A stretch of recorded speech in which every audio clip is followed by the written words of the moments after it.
Hello दोस्तों, एक बार फिर से आप सभी का स्वागत है एजुकेशन बाइट पर। संस्कृत की आज की क्लास में हम संस्कृत का लास्ट चैप्टर पढ़ेंगे, जो है संस्कृत की शिक्षण विधाएं। इससे पहले का जितना भी था आपका कंप्लीट हो चुका है, बस आपका श्लोक वाला चैप्टर बचा हुआ है। तो वो मैं आपको लास्ट टाइम पे करवा दूंगी, जिससे जो उनके अर्थ हैं वो आपके माइंड में बने रहें और आप वहाँ पर अर्थ आराम से लिख सकें। ठीक है, हमें रटना तो है नहीं उनका अर्थ, सिर्फ समझना है और हम आसानी से लिख सकते हैं। ठीक है, तो चलिए शिक्षण विधाएं स्टार्ट करते हैं। शिक्षण विधाएं क्या, इससे क्या है कि जो भी हमारा शिक्षण हम कर रहे हैं, तो वो जो हमारे काम है वो आसानी से हो जाए और बच्चों को रुचिकर भी लगे, वो आसानी से मनोरंजन के उससे उसको समझें, जो भी चीज़ हम पढ़ाना चाहते हैं उन्हें। तो शिक्षण विधाएं में क्या है, आपने ये शिक्षण अधिगम में चैप्टर पूरा पढ़ा भी होगा, वहाँ पर क्या क्या आपकी शिक्षण अधिगम सामग्रियाँ यूज़ होती हैं, तो वही सब इसके अंदर है। इसमें आपको दृश्य श्रव्य सामग्री पे फोकस करना है और आपका वाचन वाला एक है, वहाँ से क्वेश्चन आया हुआ है। ठीक है, तो दृश्य सामग्रियाँ, श्रव्य सामग्रियाँ और दृश्य श्रव्य सामग्रियाँ ये अलग अलग होती हैं। दृश्य सामग्रियाँ वे सामग्रियाँ होती हैं जिनमें सिर्फ दिखाया जाता है, मतलब दिखाई देता है, चित्र दिखाई देगा या कुछ मॉडल से दिखाई देगा। तो दृश्य का मतलब है ना देखना, ये दृश्य में सिर्फ और सिर्फ दिखाई जाती है चीज़ें। तो उसमें कौन कौन से साधन यूज़ होते हैं आपके, जैसे चित्र हमने बना दिया किसी का, जैसे मान लीजिए कि पशुओं का ज्ञान दे रहे हैं, हम पशुओं के बारे में जानकारी दे रहे हैं, उनके नाम याद करवा रहे हैं बच्चों को, तो क्या है, हमका चित्र के माध्यम से ही तो बताते हैं कि ये कुत्ता है या ये भालू है या ये गाय है, तो वहाँ पर क्या चित्र दिखाते हैं ना। ऐसे चार्ट में क्या होता है, चार्ट में भी चित्र बने होते हैं काफ़ी सारे एक साथ, और फिर हम याद करवाते हैं। ए से एप्पल, जैसे इंग्लिश में बी से बॉल, इस तरीके से चार्ट ही तो होता है वो। मानचित्र में भी ऐसा ही होता है। फ्लैश कार्ड क्या होता है, ये नया शब्द सुनने को मिला होगा आपको। तो इसमें क्या होता है कि ऐसे कार्ड्स पर बने होते हैं चित्र, ठीक है, और पीछे उनके अक्षर बना होता है या नाम लिखा होता है उनका, तो वो फ्लैश कार्ड होता है। ठीक है, ये क्या है, ये दृश्य सामग्री यानी कि देखने वाली। आपका एक क्वेश्चन आया भी था 2018 में कि दृश्य श्रव्य सामग्रियों का एक एक उदाहरण दीजिए, यानी कि दृश्य का एक उदाहरण दीजिए और उसके बारे में लिखिए, और श्रव्य का एक उदाहरण दीजिए और उसके बारे में लिखिए। ठीक है, तो इसलिए यहाँ पर मैंने एक साथ इनको बता दिया, इनके बारे में अभी आगे डिटेल में देखेंगे। ठीक है, श्रव्य सामग्री में क्या होता है, सिर्फ सुनाई देता है, दिखाई कुछ भी नहीं देगा। जैसे रेडियो है, रेडियो पे क्या है, आवाज़ आती है ना, सिर्फ सुनाई देता है। ऐसे टेप रिकॉर्डर है, हमने उसमें कुछ रिकॉर्डिंग करके रख दी, तो बच्चों को बस हम सुनाएंगे, उसमें कुछ दिखाई नहीं देता है। ठीक है, ऐसे ग्रामोफोन वगैरह हो गई, ऑडियो क्लिप समझ ही में आ रहा है कि सिर्फ ऑडियो आएगी, उसमें वीडियो कुछ भी नहीं, मतलब कोई चित्र वित्र नहीं आएगा, सिर्फ आवाज़ सुनाई देगी। ठीक है, तो वो होती है श्रव्य सामग्रियाँ। दृश्य श्रव्य सामग्री में क्या होती है, जिनमें दिखाई भी देता है सुनाई भी देता है। जैसे टेलीविज़न पे कोई प्रोग्राम आ रहा है, आवाज़ भी आती है उसमें और चित्र भी दिखाई देते हैं, तो वो आपकी दृश्य श्रव्य सामग्री होती है। इस पर वीडियो क्लिप आ जाएगी, जैसे हमने कोई वीडियो चला के दे दी, ठीक है, पर उसमें ऑडियो भी होनी चाहिए, ये नहीं कि बिना ऑडियो की वीडियो हम चला के दे दें, फिर तो वो उसमें दृश्य में आ जाएगी, ऑडियो में नहीं, उसमें नहीं आएगी, ऑडियो वाले में। क्यों उसमें, क्योंकि ऑडियो तो आ नहीं रही ना, केवल वीडियो चल रही, मतलब दृश्य सामान दिखाई दे रहा है देखने वाला, पर सुनने वाला कुछ उसमें है ही नहीं। इसलिए ऐसी वीडियो लानी है जिसमें आवाज़ भी आ रही हो और दिखाई भी देना हो। ठीक है, टेलीविज़न पे जो भी चीज़ें आएंगी दिखाई भी देंगी सुनाई भी देंगी। कंप्यूटर पे भी ऐसे यूज़ करते, दृश्य और श्रव्य दोनों में आता है। ठीक है, अब इनका उपयोग क्या होता है, ये सब हम यूज़ कर क्यों रहे हैं, तो आपने शिक्षण अधिगम में ये सब चीज़ें काफ़ी अच्छे से पढ़ ली होगी कि हम इन सब चीज़ों का यूज़ क्यों करते, कि हमारा जो शिक्षण है वो आसानी से हो जाए और बच्चों को क्या है समझ में भी आना चाहिए ये। ठीक है, तो इनकी उपयोगिता देखिए। सबसे पहला क्या है, बालकों में पाठ के प्रति रुचि पैदा करना। जब तक रुचि नहीं होगी तो बच्चे पढ़ेंगे कैसे, कैसे उनका आगे मतलब ध्यान लगेगा पढ़ाई में। तो क्या है, इन सब सामग्रियों के द्वारा क्या है कि बच्चों में रुचि पैदा हो जाती है। मान लीजिए हम विभिन्न प्रकार के कलरफुल चित्र लेके आ रहे हैं, अब उन्हें दिखाई दे रहा है तो उनका मन लगेगा पढ़ने में। ठीक है, उन्हें अच्छा लगेगा पढ़ाई करने में। छोटे बच्चों के साथ ऐसा होता है, बालकों को अधिक क्रियाशील करने में। जब तक बच्चा एक्टिव ही नहीं होगा तब तक वो पढ़ेगा कैसे, तो जब उसे ये सब चीज़ें दिखाई जाएंगी चित्र के माध्यम से, या वीडियो सुनाई दे रही है उसे, चल रहे हैं वहाँ पशु पक्षी, तो वो क्या है, वो क्रियाशील रहेगा, सक्रिय होकर बैठेगा, बात सुनेगा वो। तीव्र और मंदबुद्धि बालकों में योग्यता अनुसार शिक्षा देना। अब तीव्र बालक है तो उसके लिए हम अलग तैयार करेंगे, मंद के लिए अलग, ठीक है। ये देखिए है तो समावेशी शिक्षा जब पढ़ेंगे तो वहाँ पर एक साथ है, लेकिन क्या है, लेकिन बच्चों को हमें योग्यता अनुसार देना पड़ता है ज्ञान।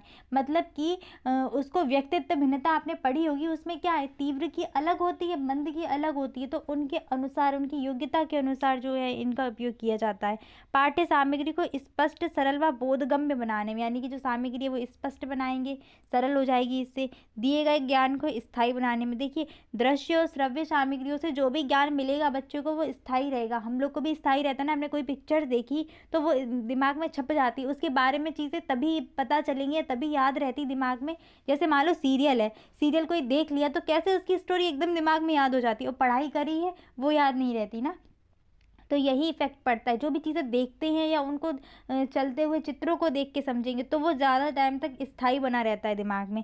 बालकों का ध्यान केंद्रित में, तो ये पॉइंट यहीं से क्लियर हो जाएगा रुचि वाले से। जब रुचि आ जाएगी तो उसका ध्यान भी केंद्रित हो जाएगा। और सूक्ष्म पदार्थों के बारे में जानकारी देने के लिए जो चीज़ें हमें दिखाई, जैसे मान लीजिए कोई भी हम पुष्प के बारे में बता रहे हैं, ठीक है, तो अब उसके अंदर के भाग कैसे, अंदर के भाग हम वीडियो के माध्यम से दिखा सकते हैं, है कि नहीं। तो यानी कि जो सूक्ष्म चीज़ें जो हमें ऊपर से दिखाई नहीं देंगी, यानी किसी के आंतरिक भागों की जानकारी देनी है, तो वो हम किससे देंगे, इन्हीं सामग्रियों के माध्यम से देंगे। नेक्स्ट है संस्कृत में उपयुक्त प्रयुक्त उपकरण।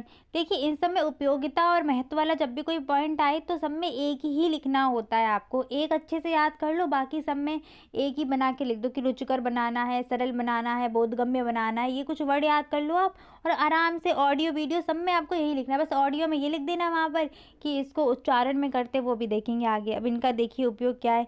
श्यामपट्ट का अगर आपसे उपयोग या महत्व पूछ लिया जाए तो क्या हुआ, कठिन शब्दों को ये आप अपनी मतलब लैंग्वेज में बना के लिख सकते हैं, बस थोड़ा सा समझ लीजिए।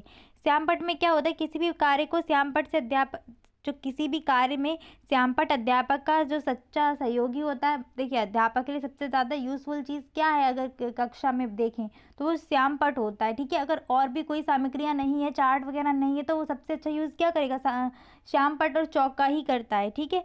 तो वही श्यामपट्ट का यूज़ होता है। प्राथमिक स्तर पर अक्षर ज्ञान से लेकर उच्च स्तर पर लेखन कार्य में भी श्यामपट्ट का प्रयोग करते हैं। प्राथमिक स्तर से उच्च स्तर में भी, बड़ी क्लासों में भी यूज़ होता है श्यामपट्ट का, ठीक है। अब यहाँ पर संस्कृत में क्या यूज़ होगा, कठिन शब्दों को हम लिख के बता सकते हैं ना, जिससे बच्चों की वर्तनी जो होगी वो शुद्ध होगी, ठीक है। वरना अशुद्ध अगर हमने बोल दिया और बाई चांस कठिन है वो बहुत शब्द, तो बच्चे गलत लिख लेंगे, तो उसकी वर्तनी वो गलत समझ लेंगे, ठीक है। तो उस वर्तनी को शुद्ध करने के लिए क्या है, हम श्यामपट्ट पर लिख लिख के बच्चों को, छोटे बच्चों को क्या होता है, लिख लिख के ही तो उसका आगे का ज्ञान बढ़ता है धीरे धीरे। फिर क्या है, संधि विच्छेद वगैरह में जब आगे धीरे धीरे चल के संधियाँ करवाएंगे, संधि विच्छेद, शब्द रूप, ये कारक, धातु रूप, ये सब क्या है, ये सब हम श्यामपट्ट के द्वारा ही समझाएंगे उसे। चार्ट में, जो चार्ट का मैंने बता ही दिया था, इसमें क्या होता है, बच्चों के लिए चार्ट लेके भी आते हैं जिसमें फल बने होते हैं, फलों के नाम याद करवा रहे हैं, सब्जियां बनी हैं, सब्जियों के याद करवा रहे हैं, पशु पक्षी बने हैं उनके याद करवा रहे हैं। तो उसमें क्या है, चित्र बने हुए होते हैं चार्ट में, और आपके उनके सामने नाम लिखे हुए होते हैं, और वहाँ से बच्चों को याद करवाए, जिससे बच्चों को आसानी से याद रहता है। मानचित्र के बारे में, मानचित्र से क्या होता है, ऐतिहासिक स्थल जो हमारे होते हैं, कि जैसे ताजमहल कहाँ पर है, तो हम इसको मानचित्र के माध्यम से बता सकते हैं कि ताजमहल कहाँ पर है, तो बच्चों को वो दिमाग में बना रहेगा कि हाँ ये चीज़ यहाँ पर है। मॉडल वगैरह से क्या होता है, मॉडल का मतलब क्या होता है, हूबहू नकल कर देना। मतलब जैसे कोई बड़ी इमारत है तो उसकी हूबहू नकल करेंगे, लेकिन उतना बड़ा नहीं बनाएंगे, छोटा सा बना देंगे, ठीक है।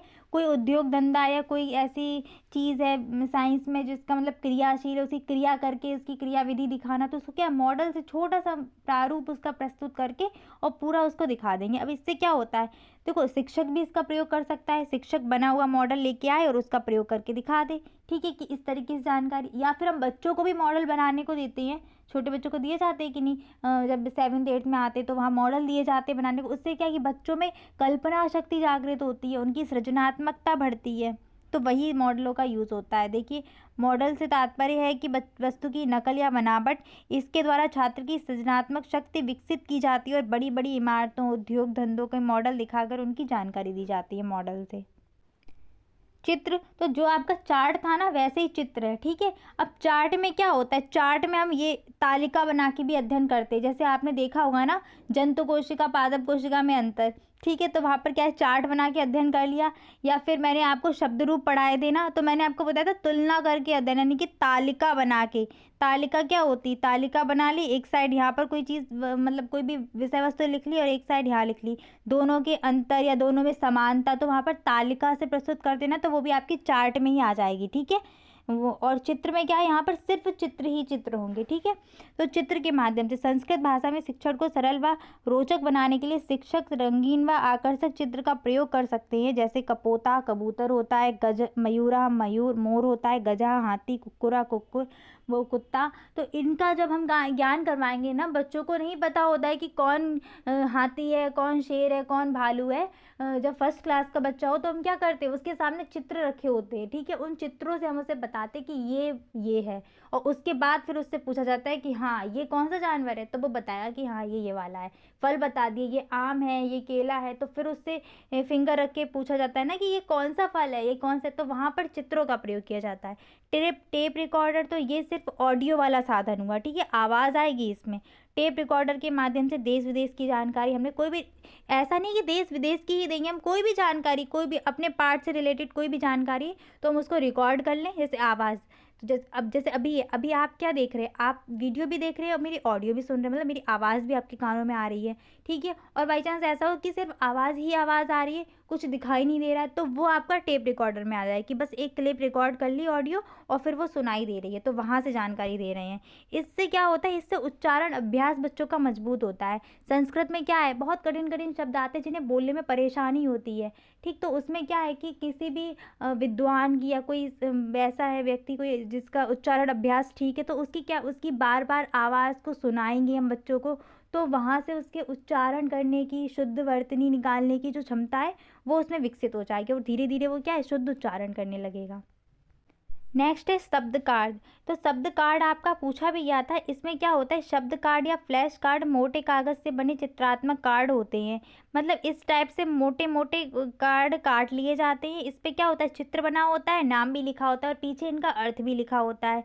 इस कार्ड के अंदर एक ओर शब्द और दूसरी ओर चित्र व अर्थ लिखा जाता है। इनके माध्यम से शब्द रचना व वाक्य रचना सिखाई जाती है। देखिए, कार्ड पर जैसे हमने विद्यालय लिखा या कुछ भी लिखा, तो एक कार्ड पर वी लिखा होगा, एक पे धा लिखा होगा, एक पे ला लिखा होगा, ऐसे विद्यालय करके ऐसे लिखा होगा। तो हम क्या कहेंगे, बच्चे क्या है, इन कार्ड को क्रम से लगाएंगे, तो विद्यालय वो लिख लेंगे। ठीक है, विद्यालय बड़ा शब्द हो गया। चलिए छोटे से देखिए आप, अनार हमें बताना है, तो आ बना, इस पे ना बना हुआ है और इस पे रा बना हुआ है। ये क्रम से नहीं रखे हुए, जब इन्हें क्रम से रखेंगे तो अनार बन जाएगा। ठीक है, ऐसे ही बच्चों के लिए आपने देखा होगा कि वो नहीं आते हैं जो ABCD वाले कटिंग वाले आते हैं। ठीक है, तो उनमें क्या है, बच्चों को क्रम से लिखना हम सिखाते हैं ना, पहले A फिर B फिर C फिर D। तो यही ऐसे ही आपके शब्द कार्ड है, बस उसमें क्या है, एक मोटे कागज पे लिखा हुआ है। यहाँ पे जैसे रा बना दिया, यहाँ पे आ बना दिया और यहाँ पे ना बना दिया। अब इसको बच्चे क्रम से लगा के क्या बनाएंगे, अनार बना लेंगे। ठीक है, तो शब्द कार्ड का यूज़ ऐसे ही किया जाता है। ऐसे वाक्य रचना में है कि एक कार्ड पे लिख दिया मैं, एक पे लिख दिया विद्यालय, एक पे लिख दिया जाता, एक पे लिख दिया हूँ। तो अब इन्हें क्रम से लगा के वो वाक्य बनाना सीख जाएंगे धीरे धीरे। ठीक है, तो शब्द कार्ड का यूज़ ऐसे किया जाता है।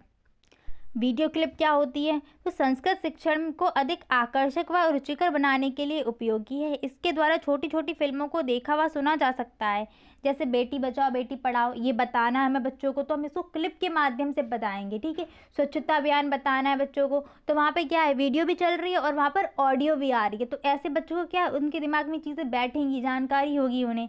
ठीक है, उनके पाठ में रिलेटेड कोई भी चीज़ है तो वो भी हम उसको वीडियो क्लिप के माध्यम से बता सकते हैं।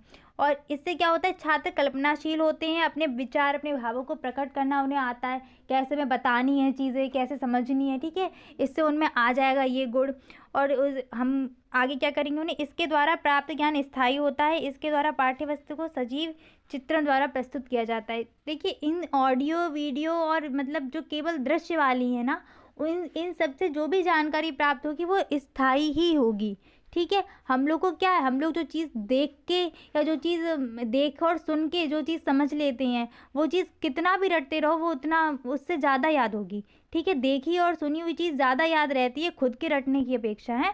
तो वही है यहाँ पर कि जब बच्चे जो भी देखेंगे या सुनेंगे तो वो जो ज्ञान उन्हें मिलेगा वो स्थायी होगा उनका ज्ञान। ठीक है। और इससे जो पाठ्य वस्तु है वो सजीव रूप से प्रस्तुत की जाती है। अब कोई भी चित्र चल रहा है, कोई भी हम वीडियो दिखा रहे हैं, उसमें कोई भालू शेर के पीछे भाग रहा है, ठीक है, या शेर भालू के पीछे, तो ये क्या, ये सजीव वर्णन हो गया ना, सजीव चित्रित कर दिया वहाँ पर, तो वो बच्चों को वहाँ मनोरंजन भी लेंगे कि हाँ ये स्टोरी चल रही है, तो वहाँ उन्हें मज़ा भी आएगा पढ़ने में। वीडियो क्लिप का महत्व देखिए, तो वीडियो क्लिप का महत्व क्या होता है कि वीडियो क्लिप छात्रों को शीघ्र सिखाने में महत्वपूर्ण भूमिका निभाती है। बच्चे इससे जल्दी सीख लेते हैं। इसके माध्यम से पाठ्य वस्तु सार्थक व बोधगम्य बन जाती है। ठीक है, छात्रों के अधिगम स्तर उच्च व स्थायी होता है। ठीक है, अब ये यही पॉइंट आप ना और में भी लिख सकते हैं। अब दृश्य श्रव्य सामग्री की आ जाए महत्व या उपयोगिता या आवश्यकता, कुछ भी आ जाए, आप यही पॉइंट लिख देना। ठीक है, ये नहीं कह रही मैं कि आप रटो नहीं, बस इनको समझो कि हमें क्या क्या लिख सकते हैं इसके अंदर। ठीक, नेक्स्ट क्या है, पाठ्य वस्तु को सजीव रूप से प्रस्तुत करने में ये महत्वपूर्ण होती है। पढ़ने में आनंद का अनुभव कराने में, जिससे क्या होता है, बच्चे थकावट का अनुभव नहीं करते हैं। देखो, जब बच्चों को आनंद आएगा ना पढ़ने में, तो क्या होगा, उन्हें थकावट नहीं अनुभव होगी। ठीक है, वो आराम से उस चीज़ को पढ़ते रहेंगे। वरना क्या, हम बोर हो रहे हैं, अब नहीं पढ़ना, तो क्या है, वहाँ पर बच्चे थकावट का अनुभव कर रहे हैं, यानी कि उन्हें मज़ा नहीं आ रहा पढ़ने में। इसीलिए बच्चों को खेल के माध्यम से शिक्षा दी जाती है कि वो खेल खेल में पढ़ाई करें, साथ में मतलब आनंद भी ले, मनोरंजन भी होता रहे उनका, पढ़ाई भी होती रहे। दूरस्थ विद्वानों की विचारधारा का ज्ञान सरलता से प्राप्त हो। जैसे कि दूर बैठा है कोई, हमारा टीचर है वो दूर है, तो हम उसकी जो ज्ञान है, उसकी नॉलेज है, वो कैसे ला सकते हैं अपने पास तक, वो वीडियो के माध्यम से ही तो आ सकती है। जैसे मैं यहाँ पर हूँ, ठीक है, आप लोग कहीं और हैं, तो आप लोग क्या है, मेरी वीडियो से ही तो समझ रहे हैं। तो यही हो जाएगा कि दूरस्थ विद्वानों की विचारधारा का जो ज्ञान है वो हमें सरलता से प्राप्त हो सकता है वीडियो क्लिप के माध्यम से। ऑडियो क्लिप का क्या महत्व होता है, ऑडियो क्लिप का मेन मोटिव बस यही होता है कि उच्चारण अभ्यास जो है बच्चों का वो शुद्ध हो जाएगा इससे। ठीक है, इससे क्या होगा, कोई भी ऑडियो क्लिप हमने बच्चों को दे दी, ठीक है, अब वो क्या है, कभी भी उसको सुन सकता है। वीडियो और ऑडियो क्लिप की ये विशेषता है कि वो कभी भी उसको सुन सकता है अपने मन के अनुसार, कितनी बार भी सुन सकता है। ऑडियो क्लिप है, कितनी बार भी चला सकते हो आप। ठीक है, तो उससे क्या, बार बार जब वो सुनेगा ना बार बार एक ही शब्द को, तो उसका जो उच्चारण अभ्यास, उच्चारण प्रक्रिया है वो क्या होगी, शुद्ध होगी। उससे ज्ञान सुदृढ़ चिरस्थायी, ये सब आपकी उसमें भी थी वीडियो में भी। ठीक है, सक्रिय रहता है बच्चा, ये तो नॉर्मल सी बात है, सक्रिय रहेगा और उसका ध्यान भी केंद्रित रहेगा। तो ये तो कॉमन पॉइंट है, आप तीनों में लिख सकते हैं, दृश्य श्रव्य में भी और आपका उसमें दृश्य में भी। ठीक है, नेक्स्ट है वाचन। तो वाचन का यही होता है लिखित भाषा, यानी कि जो भी लिखा हुआ है उसको देख देख कर पढ़ना आपका वाचन कहलाता है। ठीक है, पढ़ना या बोलना जो भी है आपका वाचन कहलाएगा। ये दो प्रकार के होते हैं। वाचन दो प्रकार के होते हैं, पहला होता है सस्वर वाचन और दूसरा होता है मौन वाचन। सस्वर वाचन जिसमें आवाज़ कर करके हम पढ़ते हैं। मौन वाचन में क्या है, किताब खोले बैठे हैं, पढ़ रहे हैं कि नहीं पढ़ रहे हैं पता नहीं। ठीक है, तो मौन वाचन भी होता है मन में पढ़ना। इससे क्या, इसमें ध्यान बहुत भटकता है हमारा। कभी कभी तो इसमें कुछ बच्चे तो बहुत अच्छे से पढ़ लेते हैं, लेकिन कुछ बच्चों का ध्यान भटक जाता है। ठीक है, मौन वाचन मतलब छोटे स्तर के लिए मौन वाचन अच्छा नहीं है। बड़े स्तर पे तो आपका मौन वाचन ठीक है, लेकिन छोटे स्तर पर सस्वर वाचन, आपका प्राथमिक स्तर की अगर हम बात करें तो वहाँ पर आपका सस्वर वाचन ज़्यादा इंपॉर्टेंट है, मौन वाचन नहीं है। ये दोनों वाचन आपको हिंदी में भी मिलेंगे। ठीक है, बस मैं आपको यहाँ पर दो ही वाचन पढ़ाऊँगी, एक आदर्श और अनुकरण, बाकी आपको सब हिंदी में मिल ही जाएंगे।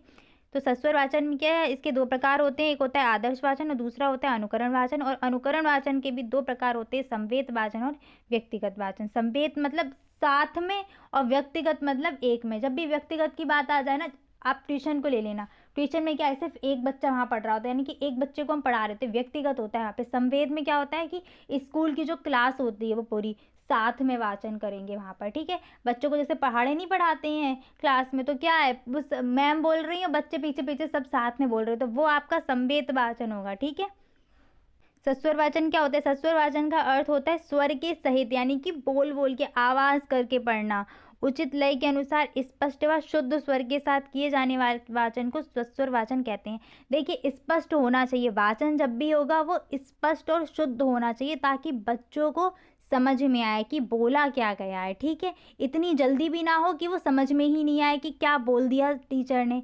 ठीक है, आराम आराम से स्पष्ट रूप से बोला जाए, तब वो सस्वर वाचन होगा आपका। ठीक है, इसका जो आदर्श वाचन है और अनुकरण वाचन दो प्रकार होते हैं इसके। आदर्श वाचन में क्या होता है, आदर्श वाचन होता है कि जो शिक्षक के द्वारा किया जाएगा, ठीक है। कोई भी शिक्षक है या कोई बड़ा व्यक्ति है जो बच्चे को पढ़ा रहा है, ये उसके द्वारा किया जाएगा, ठीक है। तो शिक्षक द्वारा किए जाने वाले वाचन को आदर्श वाचन कहते हैं, क्योंकि यह वाचन बालक हेतु आदर्श रूप में होता है।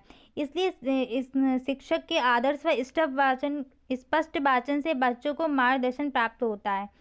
होता क्या है, इस वाचन में शिक्षक बोलेगा, जो शिक्षक बोलेगा बच्चों के लिए वो बात पत्थर की लकीर है, ठीक है। बच्चे उसी को तो कॉपी करते हैं ना, शिक्षक को। तो इसीलिए होता क्या है, इस वाचन में शिक्षक को कोई भी त्रुटि नहीं करनी चाहिए और वाचन के घटकों को ध्यान में रखकर वाचन करना चाहिए, तभी वो आपका आदर्श वाचन होगा। मतलब ये है कहने का कि आदर्श वाचन में क्या है कि शिक्षक वाचन करेगा, बच्चे उसको सुनेंगे बस, ठीक है।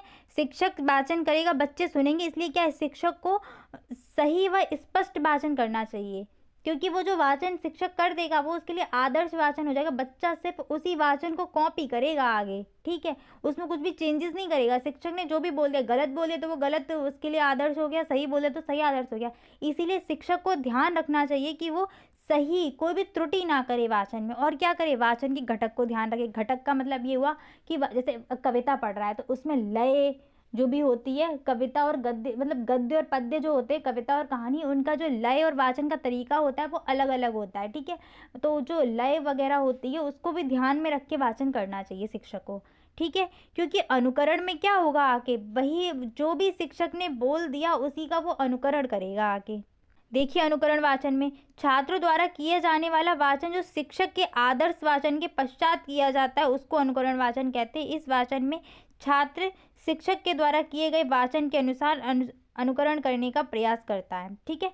इसमें क्या है, जो भी, इसीलिए मैंने बोला आदर्श वाचन में शिक्षक को कोई त्रुटि नहीं करनी चाहिए, क्योंकि जो बच्चा करेगा ना अनुकरण, वो शिक्षक की बात का ही तो करेगा ना। तो शिक्षक शुद्ध बोलेगा तो बच्चा भी शुद्ध बोलेगा, शिक्षक अशुद्ध बोलेगा तो बच्चा भी अशुद्ध बोलेगा।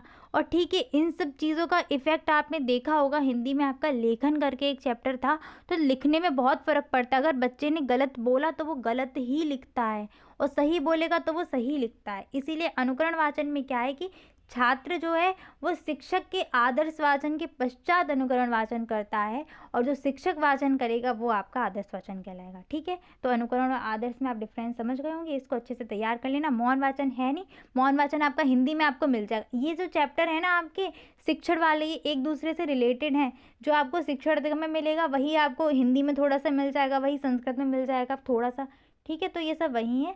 आज आपका सिलेबस कंप्लीट हो गया है इसका, मैं आपका रिवीजन करवाती रहूँगी, ठीक है। आपके वन लाइनर जो है ना ऑब्जेक्टिव वाले और जो वेरी शॉर्ट वाले हैं वो मैं करवा दूँगी। लघु वाले जो आपके हैं वो यहाँ से सब हो चुके हैं, ठीक है। यहाँ से आपके सारे क्लियर हो जाएंगे। आपके जो शब्द रूप और धातु रूप थे इनके रिवीजन आपके उसी में ही हो जाएंगे, अति लघु वाले में, ठीक है। लघु वाले भी उसी में रिवीजन हो जाएंगे आपके, तो टेंशन मत लीजिए। जितना भी हो गया है अच्छे से तैयार करते हुए चलिए। जो भी सब्जेक्ट आपके बचे हुए हैं धीरे धीरे आपके सारे कंप्लीट हो जाएंगे, ठीक है। बस आप टेंशन आपको नहीं लेनी है, जो भी हो रहा है उसको आप आराम से रिवाइज करते हुए धीरे धीरे आगे बढ़िए, ठीक है। Thanks for watching and please like share and subscribe my channel. Bye bye, take care.